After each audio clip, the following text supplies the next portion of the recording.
Welcome to episode 3 of The Life and Death of Jeff.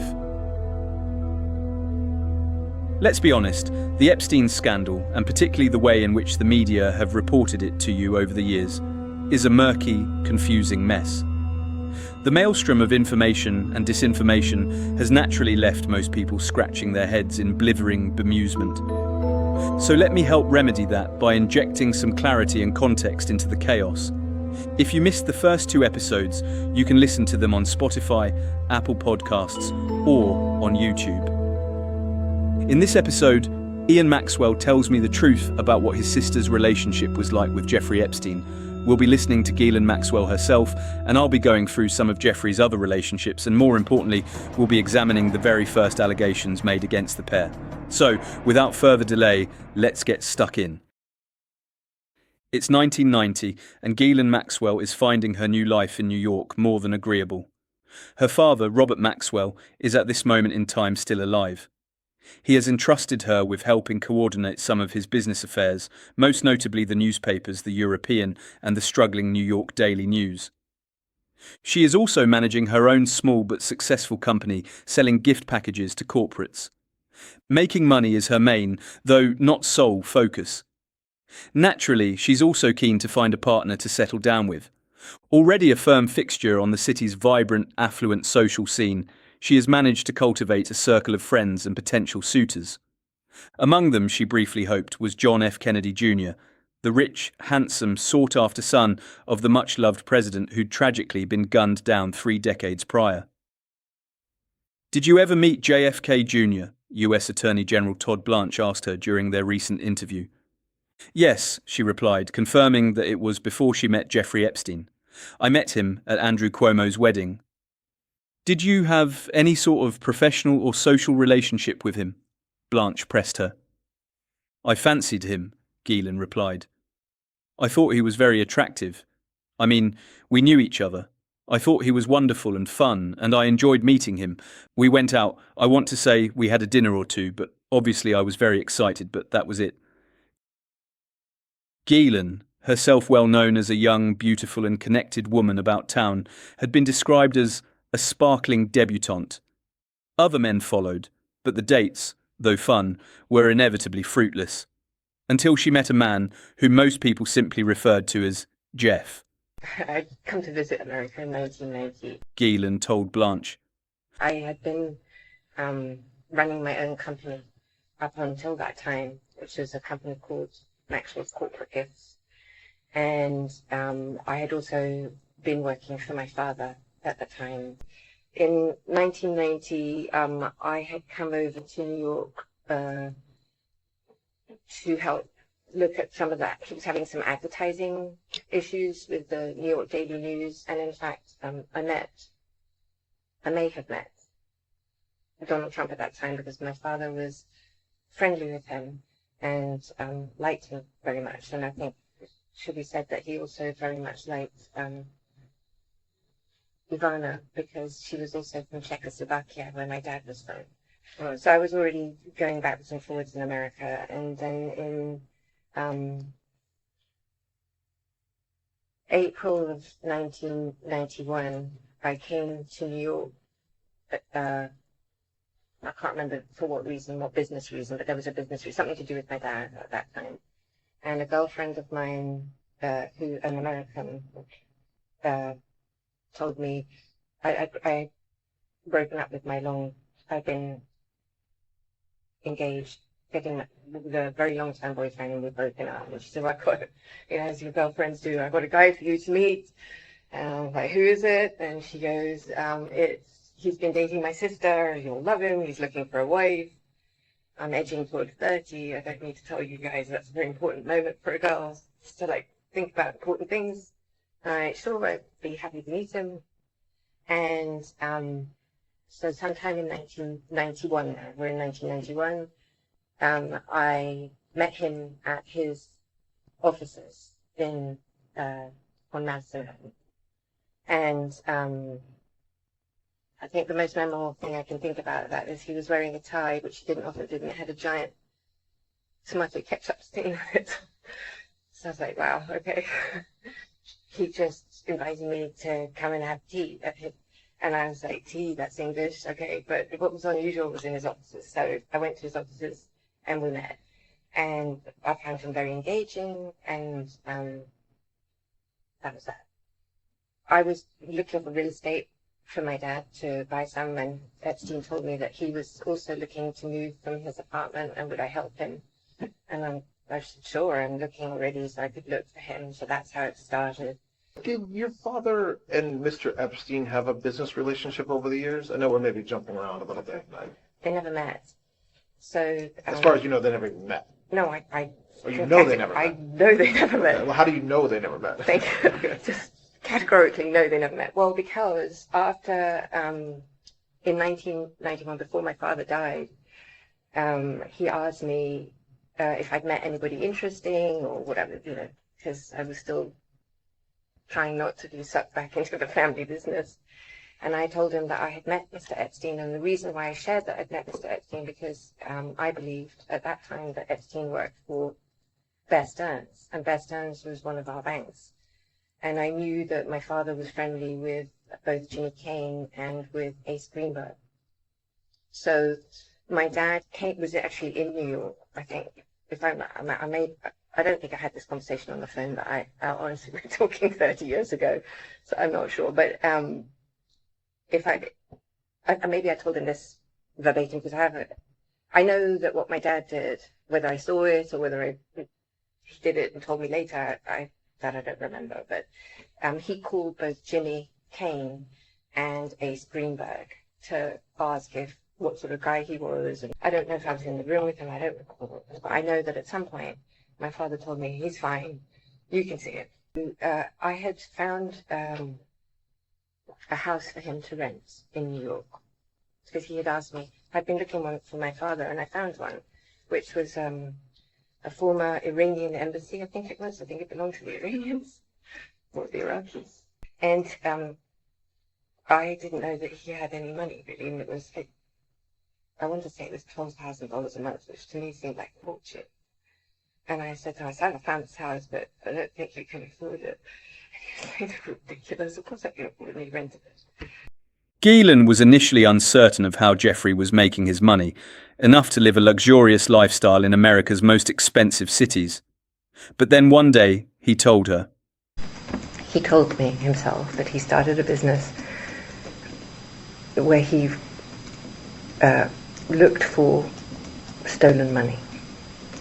So if somebody, let's see, I'm trying to think of some intelligent way to say it, but I can't think of anything. I've been with, not very, I'll give it to you. So let's say you have El Chapo. God, I don't know where he comes from, but anyway, we've got El Chapo, and El Chapo's laundering money, or he's working with the Sinaloa cartel, and he steals money from the Sinaloa cartel, and he moves it to wherever. So he's got stolen money from the Sinaloa, goes to this didn't happen. I'm just just coming up with something in my head. And the Sinaloa says to Epstein, can you track down my $1 billion that the other cartels stole from me? And Epstein will go and find the $1 billion and will take a portion of the money that was stolen as a fee and give back the remainder. That would be on a percentage basis.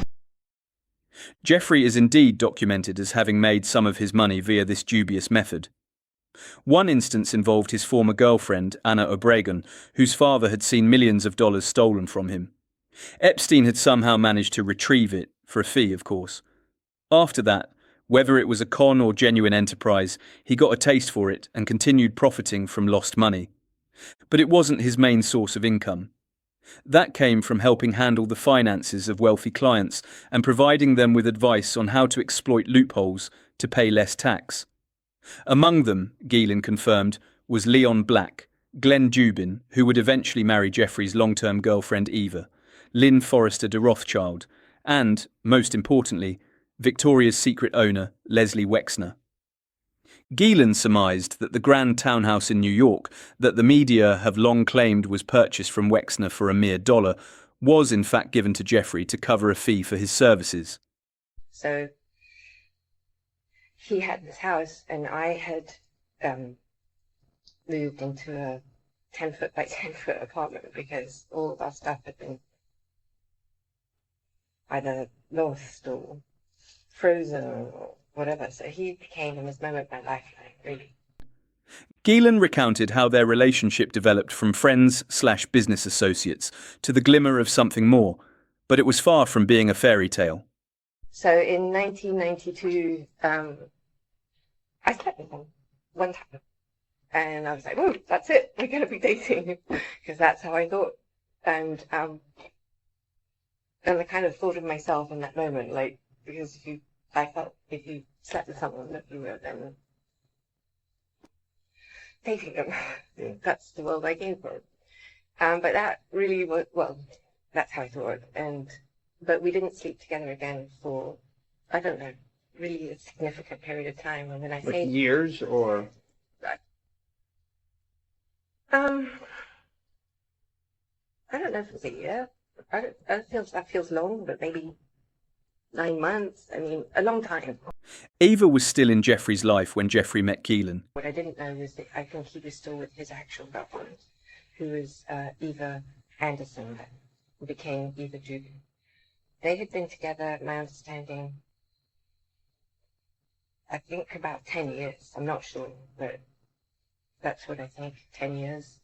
And I had understood from my girlfriend initially that they weren't together, and Epstein himself had told me that they were not together, but I don't think that was true. In fact, I know it's not true. So they were still together up until, I think, 94, when at some point in that period of time, Eva met Glenn Dubin, and they got married. I think in 94. I don't remember when they got married. But her, she was his best friend and his everything. He told me that he always wished that he had married her and had a child with her. So they were still obviously very close. So too, we now know, were a large number of other women, most of them yacht girls, models and prostitutes. In New York, he would hire hookers from high-end escorting agencies, inviting some of them onto his island to participate in bacchanalian weekend trips filled with sun, jet skiing and massages with happy endings. At his property in Paris and his home in West Palm, he'd also satisfy his out-of-control lust with a string of models and massage parlour girls. It was clear that Ghislaine wouldn't get what she wanted out of Jeffrey. He was never going to be the marrying type. The first time I ever remember hearing about Jeffrey Epstein was Ghislaine inviting me to a party she was holding for her mother in New York, her former friend Christopher Mason recalled, and she explained that it was in the house of this guy she was dating, Jeffrey. The story Ghislaine told over and over again was that you didn't have a chance of Jeffrey taking you on as a client if you had less than $1 billion to invest. That was part of the mystique of the man that she was dating. She seemed deeply, genuinely in love with him. Ewan Relly recounted his first impression of Jeffrey on meeting him at one of Ghislaine and Jeffrey's many social gatherings. He was clearly talented, successful, well-dressed, handsome, he said, but he made extraordinarily little effort, frankly, as a host. It was an odd dichotomy between the two of them, with Ghislaine flitting around making everybody comfortable, getting drinks, champagne, whatever you wanted. Ghislaine kind of orchestrated the waiters bringing people snacks and so on. She knew how to be a hostess in a grand old-fashioned way, Petronella Wyatt remembers, and I think somebody like Epstein, who was very much new money, was attracted to this because he probably saw her as upper class, English accent, been to Oxford, wears designer clothes, has lots of well-known friends. Suddenly, they were together at all these smart parties, all the expensive parties, seemingly as a couple. She would be quite touchy-feely with him, said Ewan Relly. She would touch his elbow, touch his shoulder, and they seemed intimate. We used to gossip about Jeffrey and Ghislaine to try to make sense of this slightly odd relationship. It was a rather strange mixture of facets. It wasn't a normal relationship, Petronella Wyatt concurred, but it was obviously the kind of relationship she needed. She couldn't feel secure without money, and he was a good catch for her financially. They became totally dependent on each other in a weird way. The relationship, at least in the sense of romance, doesn't appear to have lingered past its early jet-setting, champagne-swigging honeymoon phase. Eventually it fizzled out, morphing into a bird mix of friendship, work, and the hint of something more. Ghislaine was in love with Jeffrey, said Ewan.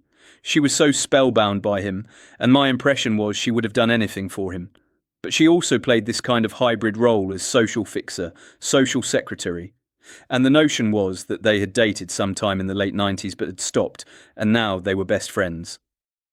As Epstein accuser Rena O once told me, women were naive to ever think that Jeffrey was the type of man who would ever consider settling down. I think Ghislaine, was too old for Jeffrey, said Petronella Wyatt.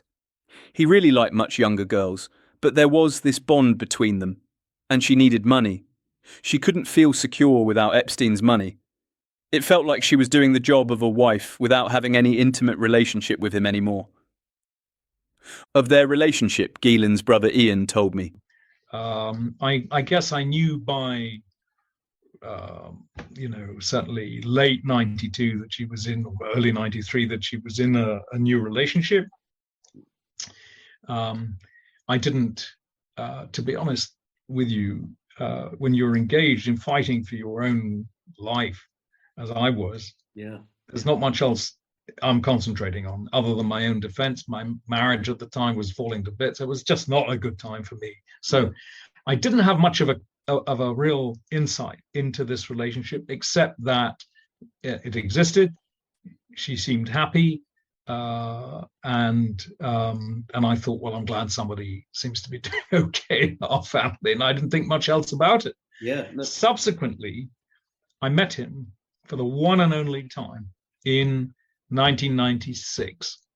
And I'm not clear at what stage that relationship had got to by 1996, because it's clear that there was a time when they were an item, and then somehow they weren't an item per se. In other words, they were lovers, and then they were not lovers. And I don't know exactly at what point that switch occurred. And I think it was before I met him. But anyway, they were clearly still friendly. And I had lunch with him and Kevin and Ghislaine. And my recollection of him was that he was an intelligent man. He had a certain charisma. He was not somebody that I felt was instinctively warm as a personality. You didn't feel that this is a man you want to go and have a job with down at the pub. What I did feel was that he was capable of taking information from me, sucking out facts and ideas that he thought would be interesting. But there wasn't much coming back the other way. So he was quite an aggressive listener. There are people like that. You just feel, oh boy, this is a very intelligent man, but he's not really going to be my chum.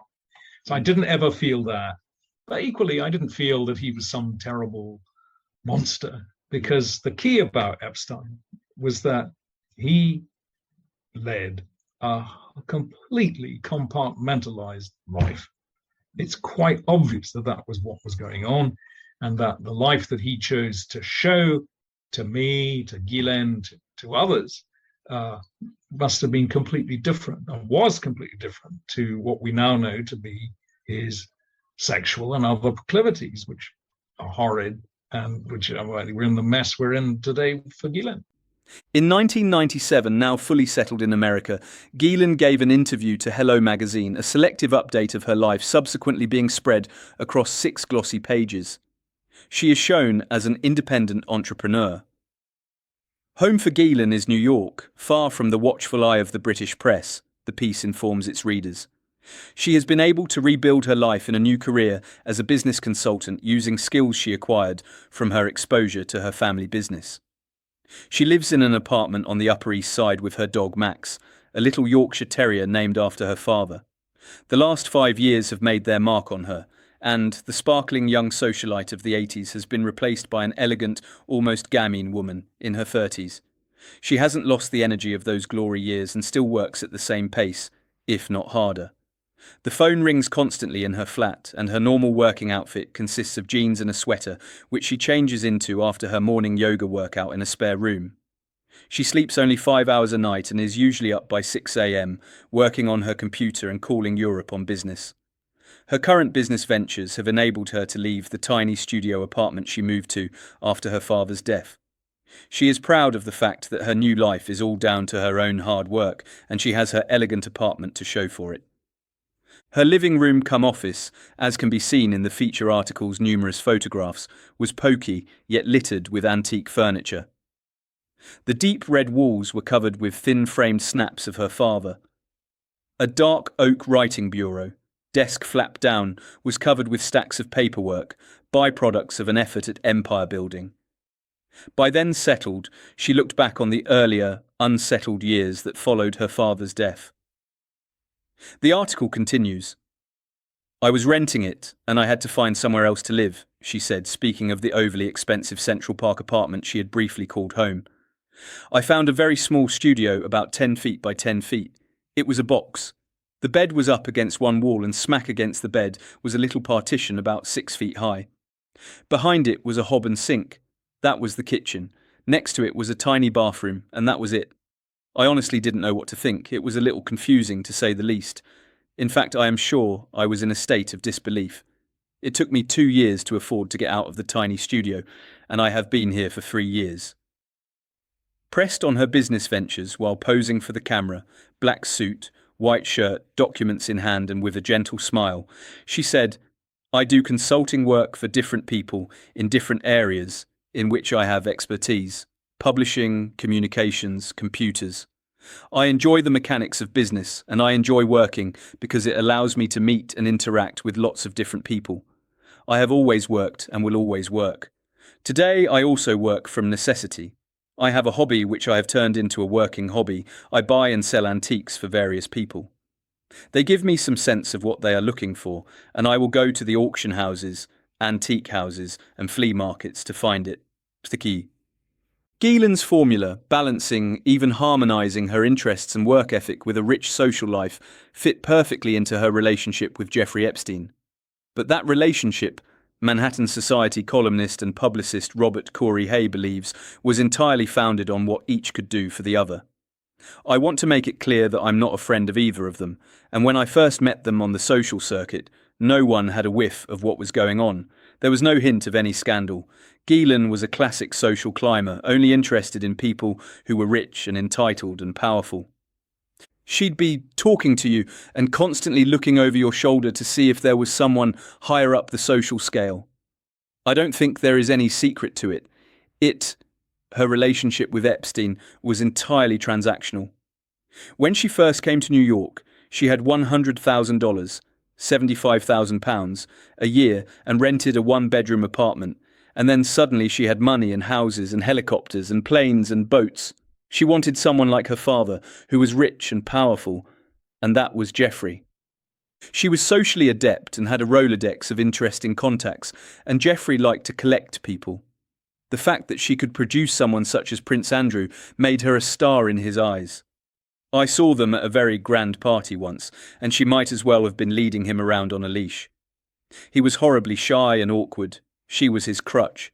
She'd hold his arm and parade him around, but it was clear Jeffrey didn't like going out. He preferred to be in a controlled environment at his various homes. I never got the feeling he was in love with her, but they gave off the aura of being a couple.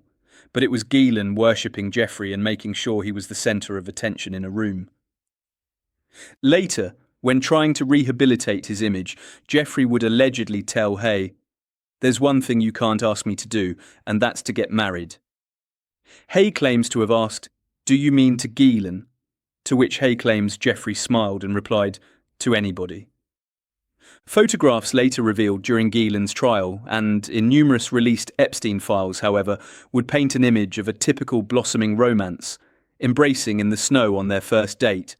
Ghislaine massaging Jeffrey's feet on a plane, her face beaming, snuggling up to him in Balmoral, arms wrapped around him in the street, planting a kiss. One British writer now living in New York, who did not want to be identified, told the press, "The photographs of Ghislaine rubbing his Jeffrey's feet on the plane, the date on which the pictures were taken remains obscure, indicate how physically intimate and connected they were, and that he had tremendous sexual appeal for her. Was she in love with him? Yes. She wanted him to marry her.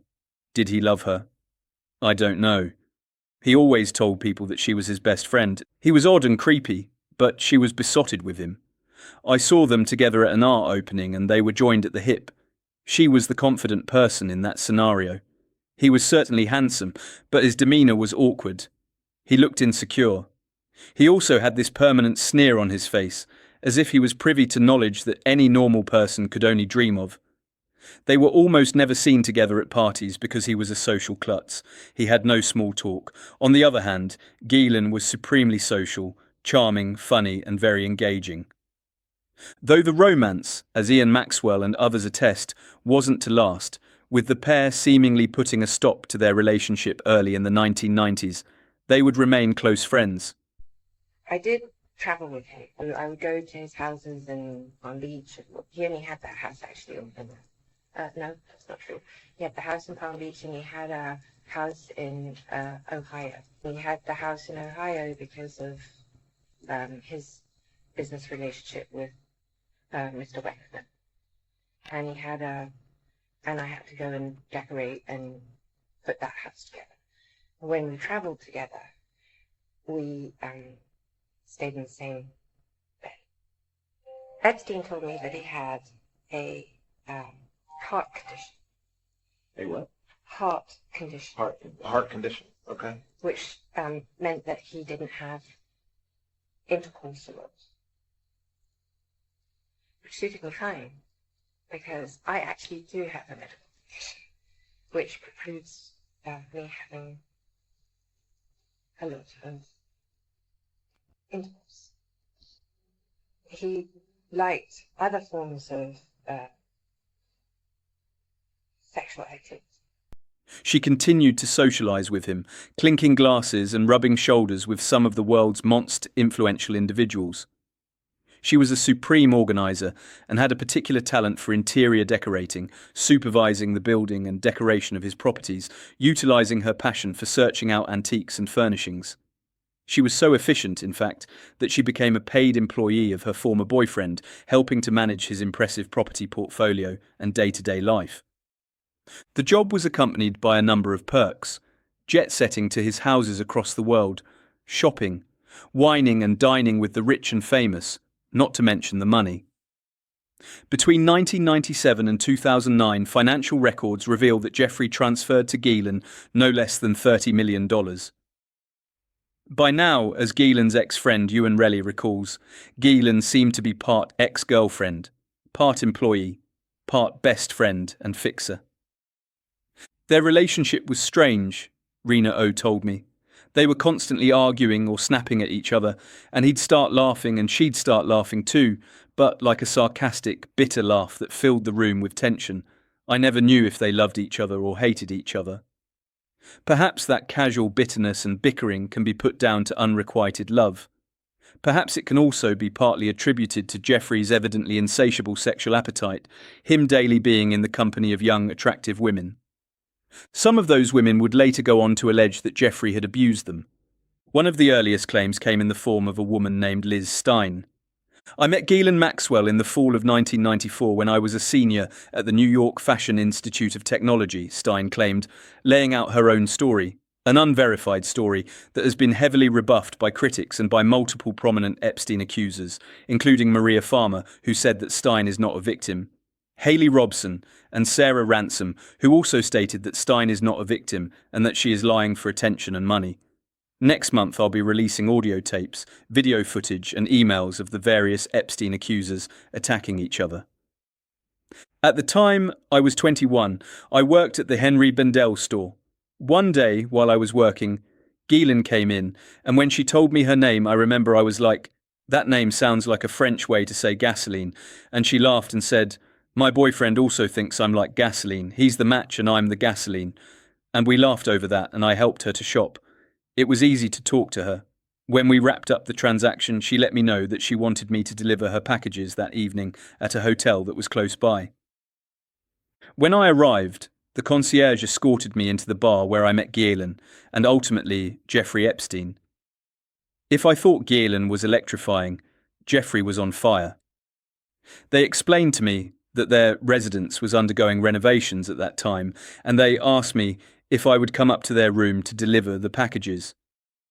We went up to the room, and we were having just normal conversation. At one point, Jeffrey got up and went into the bathroom, and Ghislaine followed him. Jeffrey and Ghislaine both came out in bathrobes. For the most part, it was pretty light-hearted, until it wasn't. They started talking about relationships between men and women, and they started to kiss each other in front of me. As Ghislaine and Jeffrey started to become increasingly intimate, I was sitting across from them watching, and I was in shock. I was completely taken aback. I thought I was there in a professional capacity, and I really didn't know how to react. Ghislaine encouraged me to join, and she started to instruct me, kind of like a big sister, about what he liked and how she pleased him. And the alarm bells in me were going off. Ghislaine was insistent that I participate, and I was scared this was potentially going to turn into an assault. Stein claims she backed away and reminded Ghislaine that she had a boyfriend before saying her goodbyes and leaving. She later moved jobs, getting a sales role at Bloomingdale's. One day, she claims, Ghislaine came in and said hello, telling her she'd spoken to one of Stein's ex-colleagues who informed her of her latest career move. The pair, Stein claims, then began socializing together, despite Stein also alleging she was left traumatized by their initial encounter, before Stein and Ghislaine, years later, parted ways. Clearly, Stein's account does not constitute anything illegal, yet that hasn't stopped her from being projected by the media as another survivor. Meanwhile, Ghislaine and Jeffrey's relationship continued to tick along. They travelled, they wined and dined, they stayed at his various luxurious properties. But things were not only about to embark on a downward spiral. They were about to get very, very sleazy.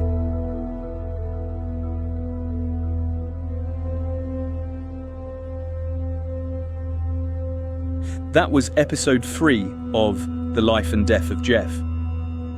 In the next episode, we'll be listening to Ghislaine explain her relationship with Jeffrey. We'll cover his ranch in New Mexico, and we'll dive into further sinister allegations. In the meantime, thanks for listening, and I hope you have a great week.